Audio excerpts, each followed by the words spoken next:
ട്രംപിനെ ഏത് വിധേനയും തളയ്ക്കുക, ഇതിപ്പോ ഏറ്റവും വലിയ ആവശ്യമായിരിക്കുന്നത് യൂറോപ്യൻ രാജ്യങ്ങൾക്കാണ്. അങ്ങനെ അമേരിക്കയും യൂറോപ്യൻ രാജ്യങ്ങളും തമ്മിലുള്ള വിള്ളൽ സമ്പൂർണ്ണമായി അതിന്റെ മറനീക്കി പുറത്തു വന്നിരിക്കുന്നു എന്നാണ് നമുക്ക് മനസ്സിലാകുന്നത്. സംഭവം വേറൊന്നുമല്ല, അമേരിക്കയ്ക്കും യൂറോപ്പിനും ഇടയിൽ വലിയ രീതിയിലുള്ള ഭിന്നത ഇപ്പോൾ നിലനിൽക്കുന്നു. കഴിഞ്ഞ കുറച്ച് ദിവസങ്ങളായി ട്രംപ് പാശ്ചാത്യ രാജ്യങ്ങളെ വിമർശിച്ച രീതിക്ക് ശേഷം പല രാജ്യങ്ങളും അമേരിക്കയ്ക്കെതിരെ പരസ്യമായി പ്രസ്താവനകൾ നടത്തുന്ന സാഹചര്യം വരെ ഉണ്ടായിട്ടുണ്ട്. ഇതുമൂലം പിരിമുറുക്കം നിരന്തരമായി വർദ്ധിച്ചുകൊണ്ടിരിക്കുകയാണ്. ഹോർമൂസ് കടലിടുക്കിനെ ചൊല്ലിയുള്ള US ഇറാനും തമ്മിൽ നിലനിൽക്കുന്ന സംഘർഷത്തിനിടയിൽ യൂറോപ്പിൽ നിന്നുള്ള ഒരു പുതിയ പദ്ധതി അമേരിക്കൻ പ്രസിഡന്റ് ഡൊണാൾഡ് ട്രംപിന് വലിയ തിരിച്ചടിയായേക്കാം. ഹോർമൂസ് കടലിടുക്ക് സുരക്ഷിതമാക്കുന്നതിനായി ഒരു പുതിയ സംഘം രൂപീകരിക്കുന്നതിനുള്ള പദ്ധതിയിൽ യൂറോപ്യൻ രാജ്യങ്ങൾ രഹസ്യമായി പ്രവർത്തിക്കുന്നു.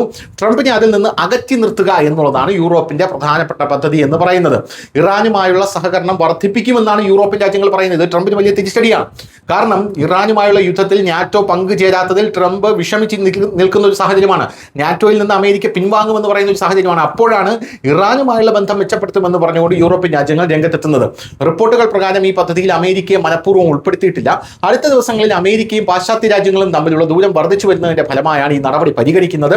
പ്രധാനമായി ഈ പദ്ധതി അമേരിക്കയെ അകറ്റി നിർത്തുമെന്ന് പറയപ്പെടുന്നുണ്ടെങ്കിലും ഇത് നടപ്പിലാക്കുന്നതിന് ഇറാൻ, ഒമാൻ തുടങ്ങിയ പ്രാദേശിക രാജ്യങ്ങളുമായി അവരുടെ ഒരു ഏകോപനം വളരെ അത്യാവശ്യമാണെന്ന് കരുതപ്പെടുന്നു. സംഘർഷത്തിൽ പങ്കെടുത്ത രാജ്യങ്ങളെ ദൗത്യത്തിൽ ഉൾപ്പെടുത്തില്ലെന്ന് ഫ്രഞ്ച് പ്രസിഡന്റ് ഇമാനുവൽ മാക്രോൺ അടുത്തിടെ ഒരു പ്രസ്താവനയിൽ പറഞ്ഞു. ഇത് ഒരു അന്താരാഷ്ട്ര ശ്രമമായിരിക്കുമെന്നും യുദ്ധത്തിൽ ഉൾപ്പെട്ട കക്ഷികളുമായി ചേർന്ന് ഇത് ചെയ്യാൻ കഴിയില്ലെന്നും അദ്ദേഹം ഊന്നി പറഞ്ഞു. ജർമ്മനിയും ഇതിൽ താല്പര്യം പ്രകടിപ്പിച്ചിട്ടുണ്ട്. ഇപ്പോൾ ഈ പദ്ധതി നടപ്പിലാക്കുന്നതിനായി മാക്രോണും ബ്രിട്ടീഷ് പ്രധാനമന്ത്രി കെയർ സ്റ്റാർമറും ഈ ആഴ്ച നിരവധി രാജ്യങ്ങളിലായി ഒരു കൂടിക്കാഴ്ച നടത്തിയേക്കാം. അതിൽ ഈ പദ്ധതി ചർച്ച ചെയ്യപ്പെടും. ഈ യോഗത്തിൽ US ഉൾപ്പെടുത്തില്ല. അതേസമയം ചൈനയിലേക്കും ഇന്ത്യയിലേക്കും ക്ഷണങ്ങൾ അയക്കുമെന്നുള്ള റിപ്പോർട്ടുകളും പുറത്തു വരുന്നുണ്ട്. News desk, news Malayalam.